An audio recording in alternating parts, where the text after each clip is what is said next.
Now let us look at some terminology that is used by Simplex. To understand Simplex algorithm, we need to understand a lot of notation and how the algorithm proceeds. And it has a very well established terminology and notation. So let's go through them one by one. So let's suppose you want to solve this constraint ax less than equal to b.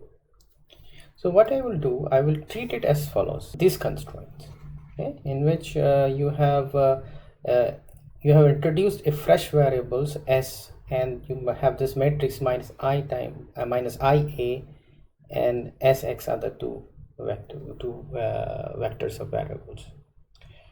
So how does it represents the original problem? So if you just multiply these two matrices, you get minus s plus ax equals to 0. That means ax equals to s, and since s is less than equal to b, you have ax less than equal to b. So by introducing fresh variables, I can normalize the representation of my matrices. So what is it? So my normalized representation is that you have a matrix multiplies a vector of variables. On each variable you have upper bound, sometimes it can be lower bound, whatever the situation is, and we call that as a normalized form. Later on, this whole matrix will be called A, and all these variables will be called X. I will not make a distinction between S and X and minus I part and A part, and it will become clear how this whole operation proceeds. Okay? In generality, I will have represent my constraints as follows. So you have ax equals to 0, and each variable can be bounded by a lower bound or an upper bound. Remember that you had a let's say a had a dimension m times n in original input, so you had n variables. So this is n variable x, okay? So there was a n columns here, right? And there were m rows, okay? So once you introduce minus I, it also becomes m columns here. So in our matrix, maybe m plus n vectors will be there, and there will be m rows. Since a equals to 0 defines n-dimensional subspace of m plus n-dimensional space, since it has m rows, so in an m row, so it reduces m dimensions less than m plus 1 n dimension variable, so you have n dimension subspace. Okay, if we choose values of n variables, then we fix the value of other m variables. So this has to be made clear in your mind that once you have given me ax equals to 0, and this dimension is m and this dimension is m plus n, then if you fix the value of n variables, then other m variables will automatically get fixed. Okay? We will refer to the ith column of A as the column corresponding to xi. Okay? So that's where an ith column multiplies with the xith variable. So that's why we call it as corresponding to xi. Let's suppose let's look at an example that will make this notation very clear. So we have this example. We have a minus x plus y less than equal to minus x 2, and x is less than equal to 3. So since there are two constraints, we have introduced two slack variables. Okay, so let me call them s1 and s2.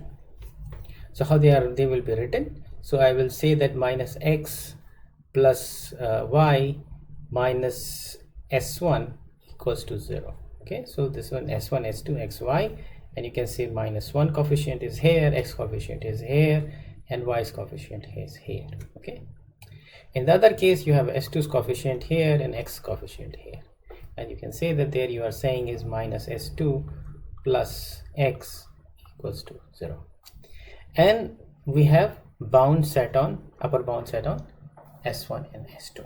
So we got this constraint system. So now it comes the idea of basic and non-basic variables. So Simplex assumes that all the columns of minus I occur in A, somewhere in A. In our initial state, there is a minus I explicitly sitting there, right? But what can happen is that this negative minus I, columns of the minus I can be distributed all over the place. They may have 0 here, then somewhere else minus 1 0 0, there's a minus 1 0 0 0. They can be an arbitrary combination, some location, but they are always there somewhere. The variables corresponding to these columns are called basic variables, and other variables are called non-basic variables. It will become clear what their role is, how the whole algorithm proceed, but the syntactic idea should be very clear by now. Okay, so in pictorially, so in this says that I'm saying that the columns of minus I are hanging around in some columns, and these are the basic variables because the column corresponds to a variable, right? So these, we call them basic variables, and others are non-basic variables. So look at it, since this has m rows and m plus n columns, so there will be n non-basic variables and there will be m basic variables. So just keep this in mind. So let B be the set of indexes for the basic variable. So I will call B be the set of indexes where the basic variables occur, and NB will be the other set. B, all the indexes minus B is this non-basic. Okay? And I will also have another notation called KJ. Okay? So for jth index, okay, let's suppose in the matrix you have a jth column which belongs to basic. So then you also want to know where the minus 1 is occurring in this column. So you define the jth column, the kjth position will contain the minus 1 value. So this is kj. Okay. So what we can write is this. Okay. Xj equals to minus I. Xj equals to the sum of I element of a kj I xi. So why am I saying so? Is because the xj, so for the kjth row, look at the kjth row, and there's a jth column, there is a minus 1 sitting here, and all the basic variables must be 0, right? In the non-basic positions, you will have some non-zero coefficients. Okay, so you collect them, okay, and then multiply with them. So you will find that this sum will be equals to minus xj equals to 0. So you bring my xj on the other side, then you get this construct. Okay. So we say that this is a definition of xj. Xj is being defined in terms of the variables of non-basic variables. So remember that we said that if we choose the value of n variables, we get the values of m variables, and then non-basic and basic also fitting the same definition, right? So non-basic have number in n and the basic variables have number m.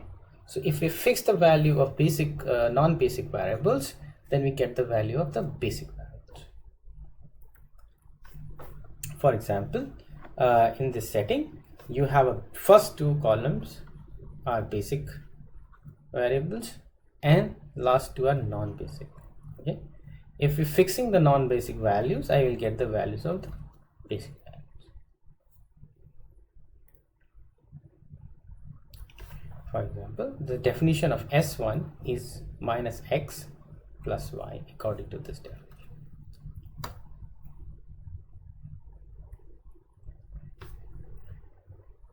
So the simplex, as I recall, we have said that the simplex maintains the current assignment. All the variables are given a value at the current point, and such that it satisfies AV equals to 0. So current assignment always satisfies this equality to the 0 matrix. Okay. Non-basic variables satisfies their bound. Okay? So the non-basic variables are those variables where you're choosing this value. So when you choose them, you always choose such that their bounds are satisfied. But since you choose the value of the basic variables are forced on you. Okay? And once they are forced on you, you calculate them and they may violate, okay, the bounds of the basic variables. And that's where your problem is. The current satisfy may not satisfy all the bounds of the basic variables. Okay. And here in our algorithm, we will have this assumption that there will be at most one violation. There will be never be more than one violation in our process, our algorithm. You may be asking this question, why that is the case? The way we have algorithm is set up, that will be the case. Okay. So when we use this whole structure in the whole algorithmic context, then you will see that holds true. So look at this example again. In this example, let's choose a value for the non-basic variables. So non-basic variables for x and y, and let me choose them 0 0. I can choose anything because there's no bound on them. I can choose whatever. So I put 0 0 there, and I get the value of s1 equals to 0 and s2 equals to 0. This is computed because of you chose these two, and you got. Now so s1 is 0 and s2 is 0. Then you check if they satisfy the bounds of s1 and s2. So s2 satisfies its bound. Okay, so there's 0 is less than or equal to 3. That's good. But s1 does not satisfy its bound. Okay, so this is wrong. So this guy is under violation.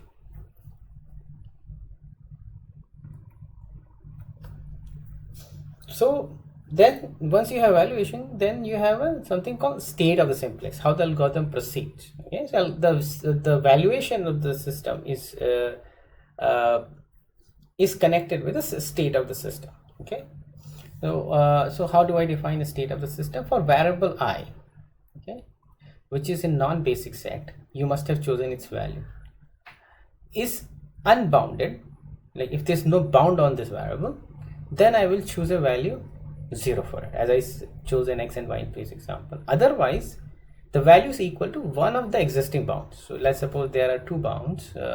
One is some variable, okay, and left lower bound and upper bound.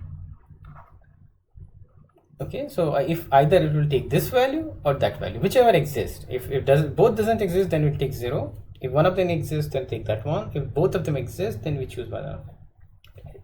It's our choice. A bound on xi is called active if vi is equal to that bound, if that particular bound vi is taking that bound. Okay, and we'll mark the active bounds by star. Okay, in our notation. Okay, just remember that the NB set and the bound activity defines the current state of simplex. Which variables are currently belong to non-basic set, and which of their bound is currently active. In the case of when both bounds are there, you have to chase this or that. That's only when it becomes important, but that's the point. If they're both bounds are present, then you ask which one is active. So in this example, since all non-basic variables have no bounds, no bound is marked active. Okay? So in this case, we have nobody is marked active because x1, x2 are set to 0. So that's fine. Okay. So now it ends our path to introduce the notation. First, I define how to normalize the representation of our input satisfiability problem. Then I introduce the concept of basic variable and non-basic variables. Then I introduce the concept of definition of basic variables in terms of non-basic variables. I define the concept of valuation, and finally we define the definition of state. Now we are going to use these definitions to define simplex. Simplex uses one particular operation to move, and that is called pivot operation. So we will have a next section understanding the pivot operation and how it operates.